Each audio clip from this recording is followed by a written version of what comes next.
Ulaagaalee guuttanii maallaqa tokko osoo hin baasin biyya Arabaa dhufuu dandeessan hunda isaatu tartiibanan isiniif hima jechuudha.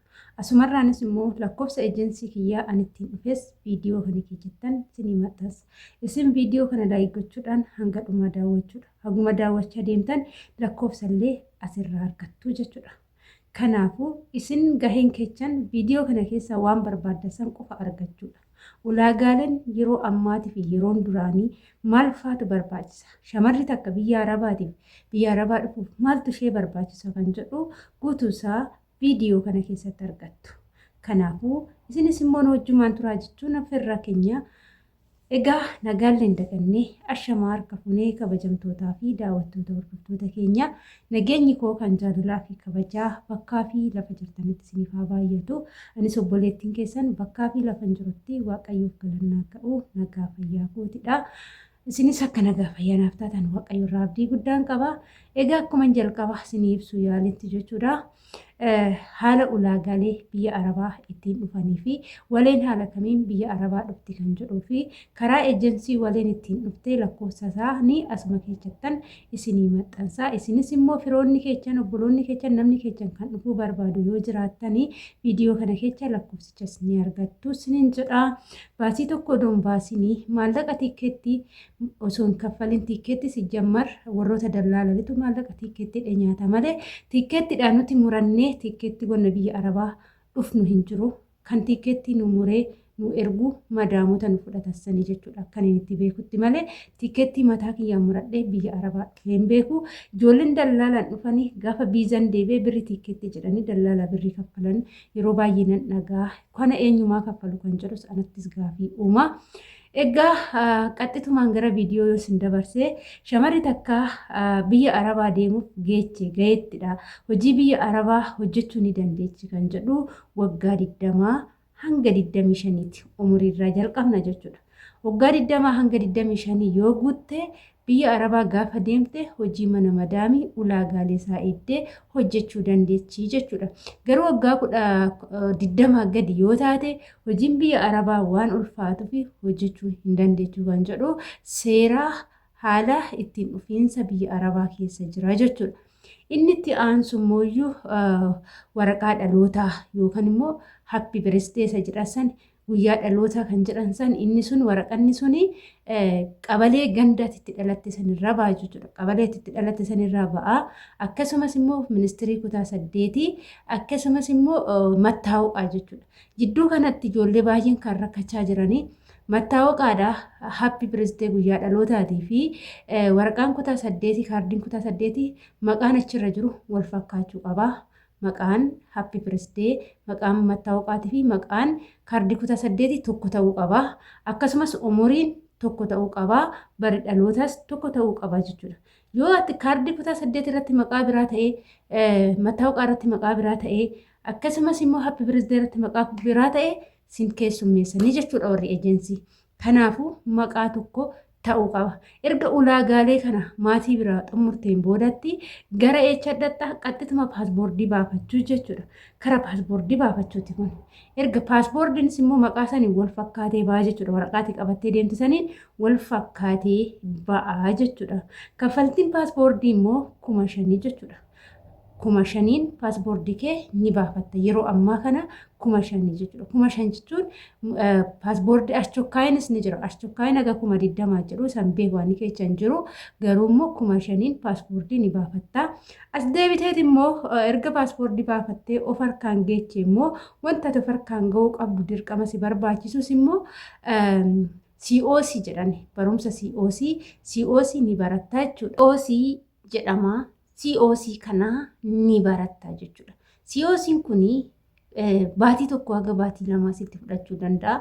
Kun ati immoo gizee fi COC barattu san akkuma barumsa idilee sanitti sirriitti barachuu qabda. Maaliif barattee qofaaf waraqaa COC siin baasanii erga barattee xumurteen booda xumuraa fi jalqaba qaba waan ta'eef qormaata si qoru jechuudha. Yeroo qormaata san dabarteedha jechuudha kan COC'n harka kee ga'u. Kanaafuu ijoolleen COC maallaqaan bittanii biyya Arabaa dhuftanii rakkachaa jirtan COC barumsa baradhaa. Meeshaalee hedduu gola madaamii keessatti argaa jirtan kan maqaa isaaniitiin dabalatee meeshaa isaa hunda barattanii as dhuftu asitti immoo hojiirra oolchituu jechuudha. Isatti aansuudhaan erga COC'n baay'ee booddee paaspoortii kee kennatta. Ejensii dhatte yoo barbaadde iddumatti baratte sanittillee ni ergu waan ta'eef iddumatti baratte sanillee kennachuu ni dandeecha jechuudha.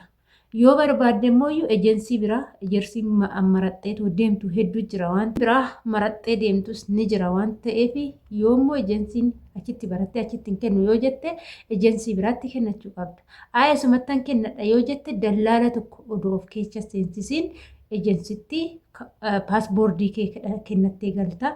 Isaan guyyaa 10 keessatti ashaaraadhaa si waamu jechuudha. Erga kana xumurteen boodatti iddoo ejensichaa sanitti erga kana xumurteen booda ofii isaaniitii isteeppiidhaan si yaamu waan si barbaachisu. Erga ashaaraa kennitee kaateen boodatti si hojjetu erga hojjetamee xumuramee viizaan garana deebi'ee meedikaalaaf si yaamu jechuudha.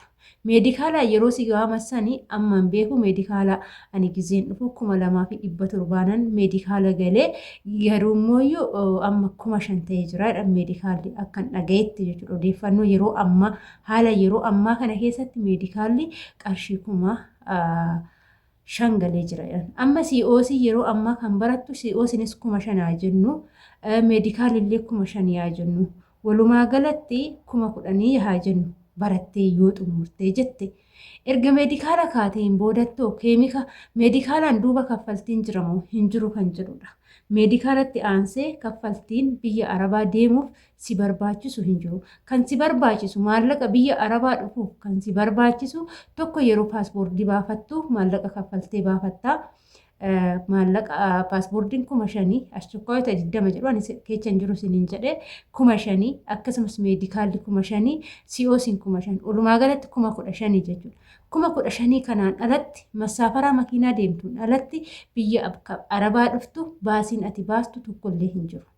Siniif galee baasiin baastu tokkos hin jiru. Erga meedikaala kaatee galteen boodatti guyyaa tokkoof boru bararta yookaan torban bararta yoo jedhanii timirtii wayin jira maamaraayii timirtii jedhu guyyaa tokkoof si barsiisu maamaraayii timirtii san si waamu erga maamaraayii timirtii san dhattee isas wanna kaffaltii tokko maleedha kanatti barattu jechuudha dhattee barattaa jechuudha erga barattee galtee guyyaa bararaa qofa si yaamu guyyaa bararaa keetii haala keetii fi akkamitti akka biyya ormaa deemuu qabduu fi meeshota kee qopheeffattee dhuftaa jechuudha saniin booda birrii tiikeettii minaaminni jedhamu hin jiru jechuudha kara seeratiin yoo dhuftan baasiin baastanii amma fakkeenyaaf kara dallaalaatiin irra tura kara seeratiin guuttee taanan siraataan guuttee taanan marmaraa meedikaala kee dabarte taanan dhugaa isin hin jira sin jalaallee baay'ee hin turu jechuudha yeroo isaa eeggatee maragaan ni dhufa asittillee seeraan si keessummeessuu jechuudha garuu kan karaa dallaalaatiin dhufanii asittillee hin keessummeeffamtanii rakkoo isin irra gahu namni isin naqqabu hin jiru ishiin COC maallaqaan bittanii wanta hundumaa maallaqaan bittanii dhuftanii keessattuu COC barachuun dirqama isin barbaachisa jechuudha. Ani irra deddeebi'ee viidiyoo kana ijoollee baay'een as dhuftanii jaanja'aa jirtu yeroo si yaaman akkam bar yeroo nu yaaman maal jennee akka owwaannu ijoolleen beenetu jira amma fakkeenyaaf yeroo madaamin nu yaam akkam jennee owwaanna kan jedhu hala na'am kan jedhamu kanas ni barsiisu COC keessatti biyya arabaa dhufu takkaffaa akkam takka owwaachuu dandeechu lammaffaa madaami yoo meeshaa wayii naafi disiin jette haala qabii meeshaa san qabdee akka fiduu dandeechu akkasumas meeshota manaa keessaa kuubi jechuun birciqqoodha kaasaa jechuun shinii birciqqoo shaayitii finjaal jechuun shinii bunaati akkasumas gaahwaa jechuun buna sawwii gaahwaa jechuun buna danfisi jechuudha ti'arafiin inti sawwiin gaahwaa jechuun ati buna danfisuu beektaa jechuudha kana COC keessatti sirritti ni barsiisu jechuudha. Egaa yaa hordoftoota koo gizee baay'een irraa ka'ee jira mana madaamin jira hojii irra jira na yaamu nan cibaa biyaansi viidiyoo har'aa kanarratti qormaatan arge agana qoramee hin beeku agana si waamamee hin beeku waan gaarii gizee dubbatan yaa gizee tokko wanti nama qoruun dhabamu jechuudha. Kana fakkaata.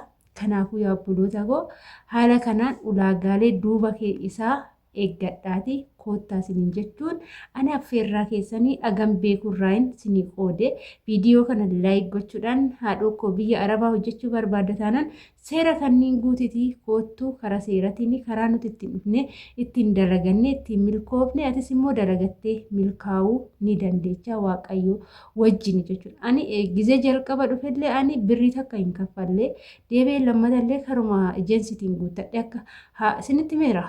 Ani jalqaba hojjedheen galee mana duraa sanii hin deebi'uudhaan galee garuu jiruun Itoophiyaa gizee sanitti akka namni yaade doontaan akka ofii yaadde namaa gootii gizeen deebi'us immoo osoo homaa baasiin jechuudha. Kanan deebi'ee ulaagaaleen amma isinitti mee kanaanan guuttadhee biyya Arabaa dhufe malee kara dallaalli maal akka ta'e hin beeku.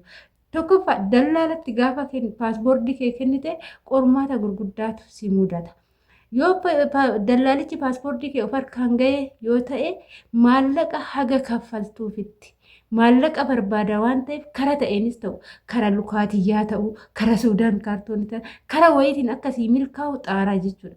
Garuu miidhama kee duutee jiraatteen dhimma isaatii miti. Inni kan inni yaadu maallaqa sirraa nyaachuu barbaadu san qofa yaada jechuudha.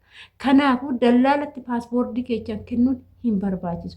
Qaxxituma ejensii deemtanii ejensiitti paaspoortii keechaan kennuudha malee dallaalatti gaafa kennitan tokko paaspoortichi isin hin deebi'u. Ijoollee baay'een balaa paaspoortii waggaa tokko waggaa lama ta'anii carraa biyya Arabaa kana kan dhaban jiru. Dallaalatti kennu dallaalichi hin qaxaraa paaspoortii nu deebisu yoo jedhan sarmanii maaliif hin sarmine maallaqaaf hin sarmine jechuudha. Maallaqa fudhatu saniifi jechuudha. Kanaafuu karaa ejensiitiin immoo guyyaa inni dhufe ofii isaaniitti sii dawwalanii waan akkana meedikaala akka isin jedhu kan ofuma isaaniiti jechuudha.